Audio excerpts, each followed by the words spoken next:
আপনারা এই ছবির মানুষটিকে নিশ্চয়ই অনেকেই জানেন। ইনি হলেন শ্রীধর ভেম্পু। জন্ম তামিলনাড়ু রাজ্যের থাঞ্জাভুর জেলার একটি প্রত্যন্ত গ্রামে।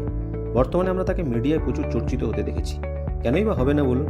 বর্তমান ভারতের নিজস্ব প্রযুক্তিতে তৈরি টেক কোম্পানি জুহু কর্পোরেশনের সিইও ও চিফ সায়েন্টিস্ট হলেন তিনি। তাছাড়া গ্রামীণ অঞ্চলে প্রযুক্তি ও কর্মসংস্থানের জন্য বিশেষ পরিচিত মুখ, ও তার জন্য 2021 সালে ভারত সরকারের তরফ থেকে তিনি পদ্মশ্রী সম্মানও লাভ করেছেন। বর্তমানে এখন তার কোম্পানি ডিজিটাল পেমেন্ট মার্কেটে জুহু পে নামে একটি অ্যাপ লঞ্চ করতে চলেছে টাইমস বলের রিপোর্ট মোতাবেক। অ্যাপটি গুগল পে, ফোনপে, পেটিএমের মতোই কাজ করবে বলে জানা গিয়েছে।